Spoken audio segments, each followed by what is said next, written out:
My name is Ashlee Lawson-Kilpatrick. I am a mental health consultant for gaming as well as a narrative designer. I got into the gaming industry from my social work background because I saw how much media and the narrative within it could be used to help connect my clients and help them process their own struggles. And I figured, like, why not just actually contribute to that? Try to actually work with the media that we have been getting exposed to and help actually continue making that kind of impact. You were in social work or you do social work like before the gaming, or was it always sort of tied together? Like, how did you get to social work and get to this path, like, to begin with? So I'm still currently in the social work field due to, well, first of all, to have a day job, but Yeah.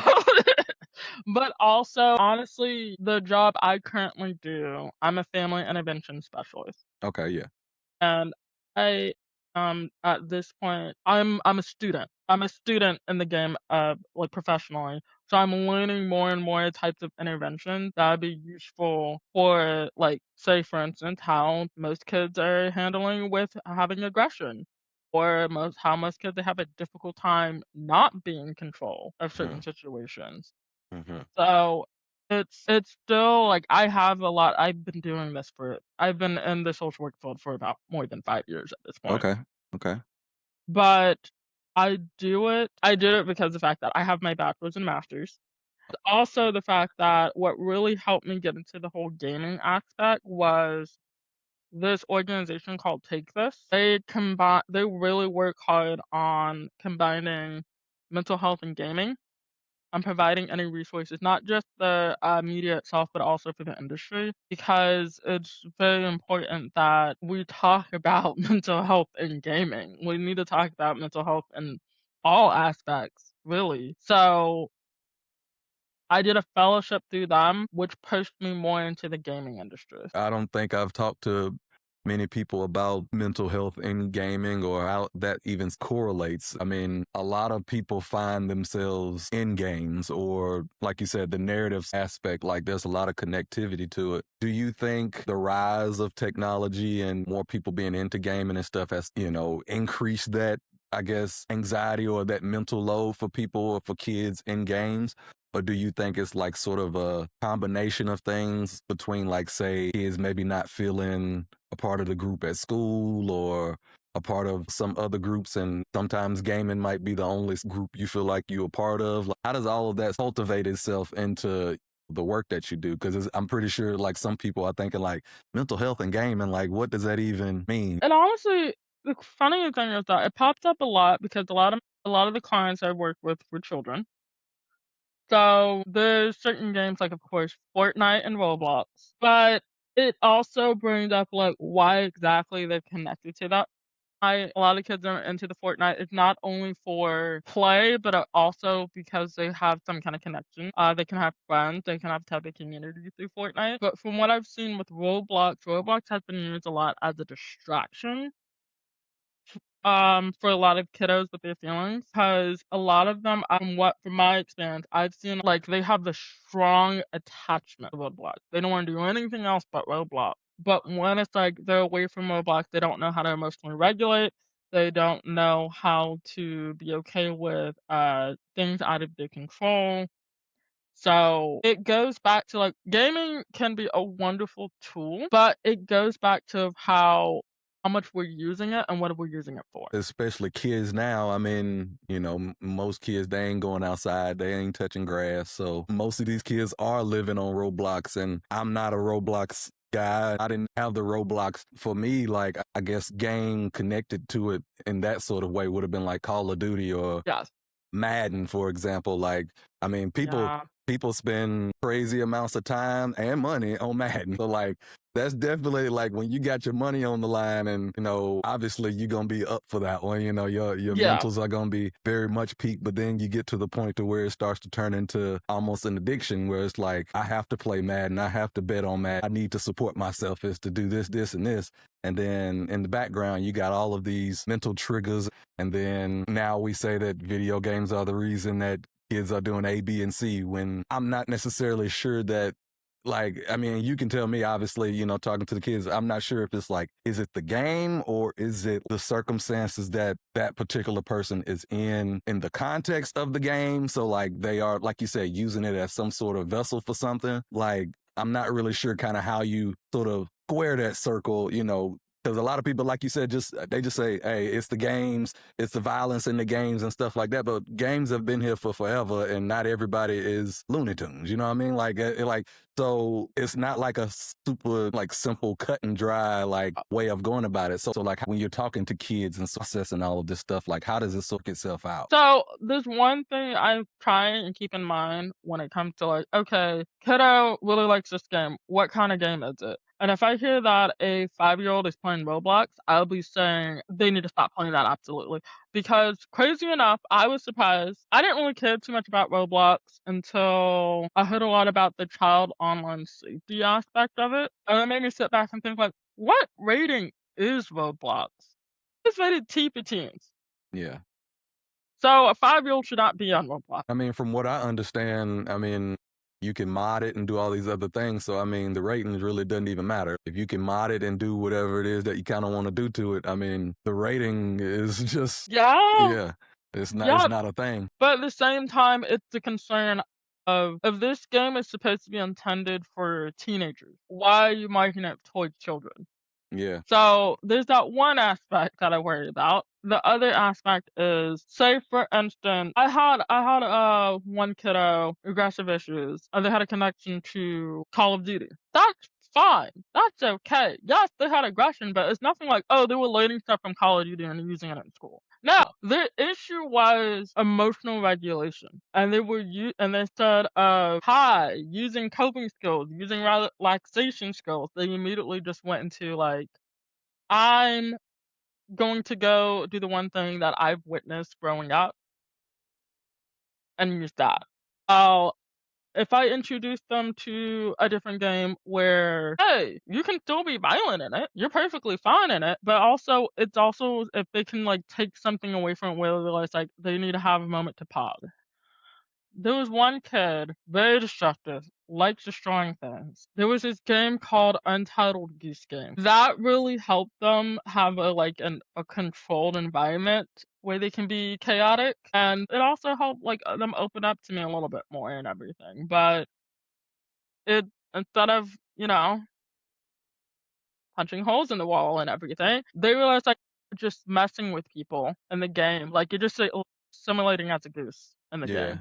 How easy or difficult is it, like, as the ages sort of differentiate? So, like, for example, like you said, most of them are kids. And my question to that, well, where the parents at? That would be my first, question. I mean, if you got a 5-year-old tearing stuff up, I mean, I've been 5 once and I know that you couldn't destruct and tear stuff up. I mean, I knew that early. Well, that's the thing. So it goes back to all with like when I figure out the kid is attached to a game, what is the age rating?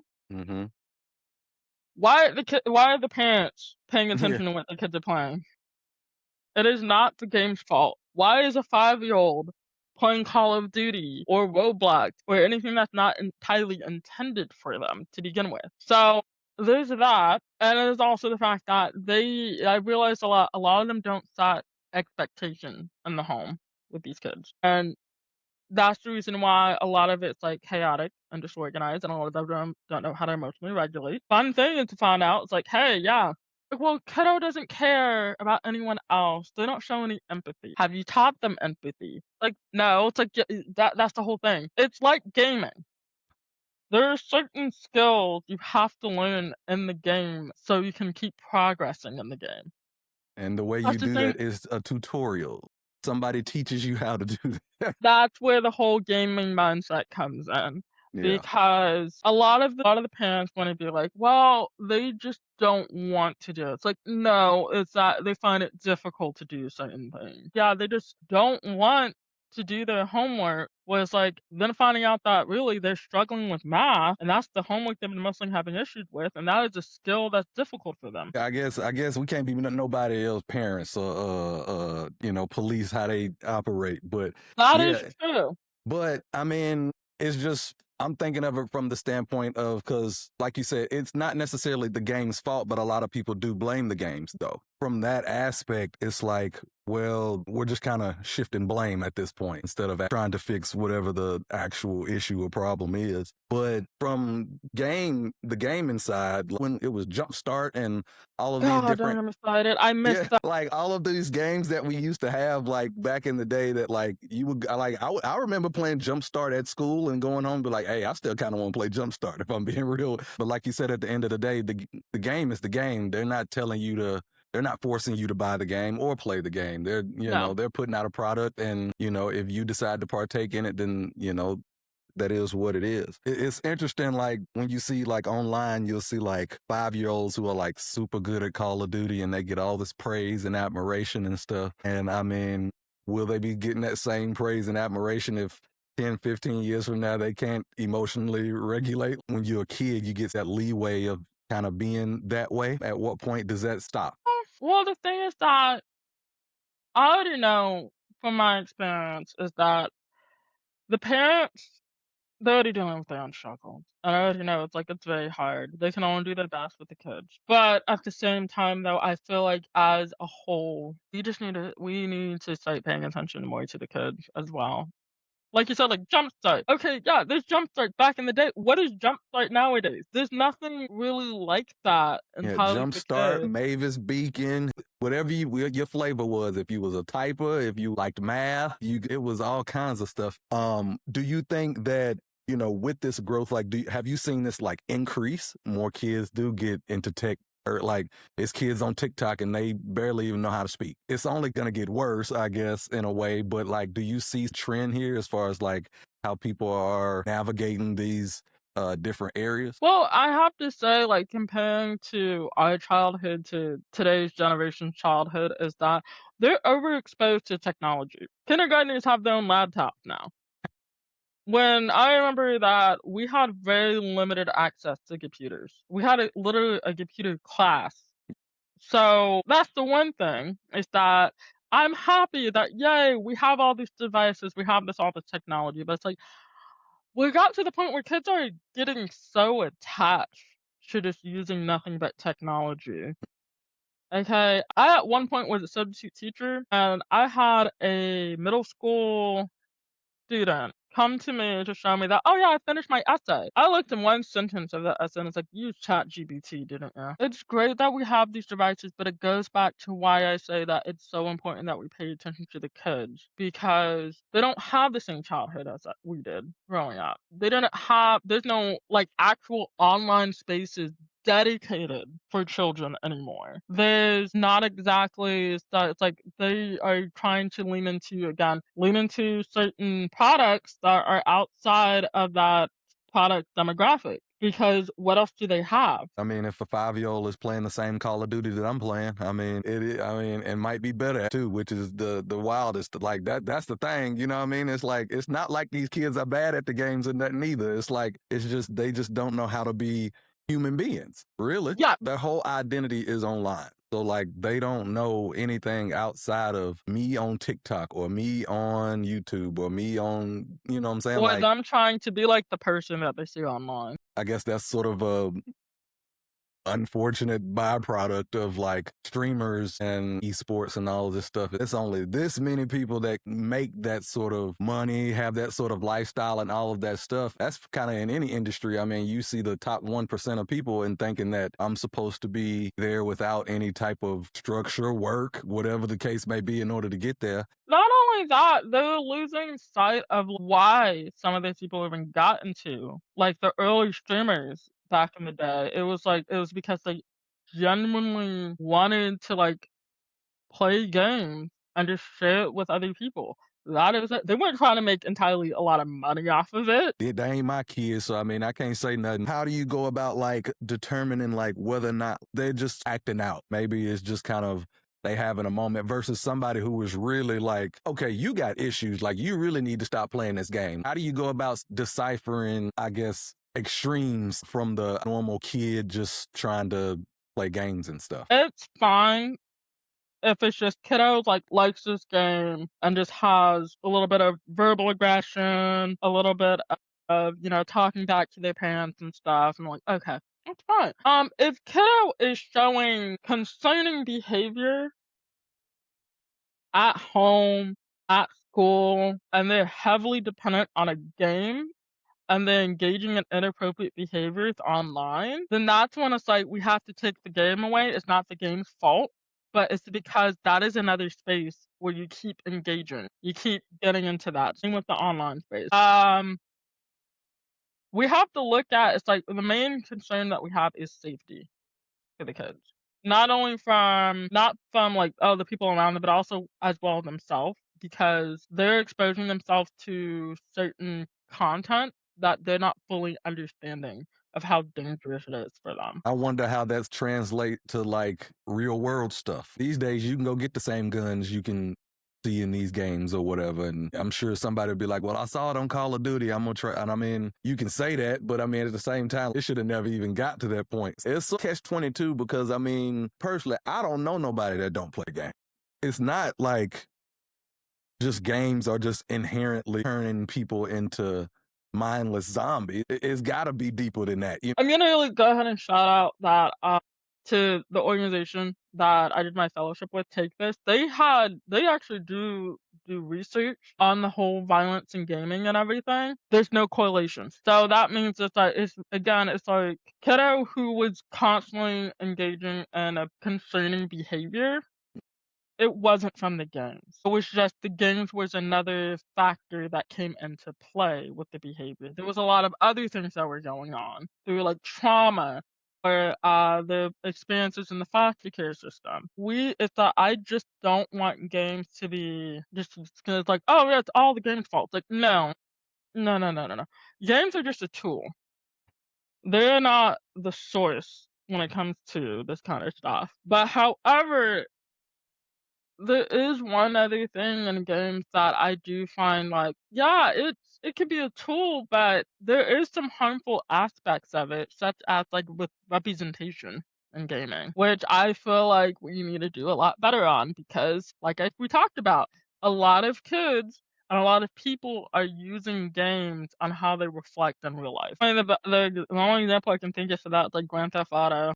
It's more also that there are a lot of I realize this is a skill that a lot of people are lacking in when it comes to getting exposed to like media and gaming. Cannot it's either a condition or lack of skill. They can't understand the difference between reality and the virtual world, which is I think is one of the examples of like, yeah, it is concerning. Yeah. Yeah. That is blended more and more every day as more as, they already talking about people having AI girlfriends and boyfriends and stuff. And Yeah, some of these so kids are starting to have their AI, like the character AI stuff and everything. what do you want to do like within your practice like that you haven't done now? What's your approach to what you're doing now and what you want to do in the future? Well, right now I am a mental health consultant for gaming, Mm-hmm. as well as a narrative designer. I wanted to do narrative design because of storytelling is such a powerful therapeutic intervention. Growing up for me, I used a lot of media to help identify who I was growing up. And that was only because my parents didn't really they really were dealing with their own stuff and never really tried to connect with me to let me know who I was growing up. Because, for instance, my mom is Trinidadian, which I didn't know until I was in middle school, and my dad is Panamanian, Okay. and I didn't find out until I graduated high school. I couldn't really like figure out, it's like as a black girl growing up, I didn't know like how am I supposed to be who I am. And growing up like watching cartoons and watching movies and watching video games helped me gather more of an idea of who I am. But the problem was that there wasn't a lot of people who looked like me. And I think the closest thing I had growing up was Susie Carmichael from Rugrats. Okay. Yeah. And then it got to the point where it's like, okay, I got into games like Sims or Yep. other games that you can like, oh, you can create your character look like you, but I cannot have my natural hair. Hmm. I couldn't be as dark as I am. And I'm just like, okay, so I'm supposed to play a game that I can look like myself, but you're not allowing me to have the chance to look like myself. Narrative design, obviously, you got ideas and things that you want to do and stuff. Have you been a part of any games or are you looking to be a part of any games? What does that look like? I have currently been working on my portfolio is one thing because I'm going from social work to video gaming. Yeah. But I am currently getting offers to be a mental health consultant, for certain games. I can't really say them what they are right now, Right. Yeah. but what my biggest examples right now is that, from my experience with the Take This organization, I was able to do research and talk to a lot of Black professionals in the gaming who've been in the gaming for, like, more than 5 to 10 years. Mm. And I got a lot of insight from them, which one of the biggest things is that I asked them, like, "How can we fix representation? Hire more Black people. Hire more people of that race that you're trying to make the character early instead of waiting till last minute." Because I actually did a research article called "The Black Female Protagonist and the Importance of Representation of Black Female Characters." Guess when the first Black playable female protagonist was made? It was made in the 90s. But the craziest part is that the first female playable character was made in 1982. And the first playable Black video game character in general, was in 1978-9, and Black women didn't get their own character until 1999. And then about only 8.3% of main characters in video games are women from non-white ethnic backgrounds. Maybe it might be somebody out here with a job, offer for you or something. I don't know. But if you want people to find you, find what you're doing, or you want to figure out a way for you to find them, like how can people reach you? They can reach out to me on my LinkedIn, Ashlee Lawson-Kilpatrick. It's Ashley with 2 E's. Okay, cool. For the kids, I'm a grown man. I do what I want. But like these kids, okay, like I know when I'm getting ticked off at the game because, like, I mean, I am one of them. Like, I yell at the game too, but I also know, like, hey, you're not finna I take my peace for the rest of the day. I had kids, destroyed classrooms. They had destroyed the living rooms. Oh my gosh, I remember that one kid. I don't know how they did it. They were small too. They destroyed the doors. And I'm just like, what's been going on? Do that. They're tiny. I guess if you mad enough, I guess you can do a whole bunch of stuff. Teenagers ones, they're fine. The Yeah. craziest thing they've done is either stealing or calling out the B word. Dang. This is my job. Visit people's homes and That's do crazy. therapy. You keep doing what you're doing. Thank you for coming on and talking to me. Definitely check out Take This because the director, Kelly, who's a very good colleague of mine, she went out to UN to talk about mental health and gaming. They were mental health consultants for one of my favorite video games, Psychonauts 2. And that Yeah, I game mean, is nothing but mental health. They did it perfectly well. the UN, I mean, that's global impact. Yeah.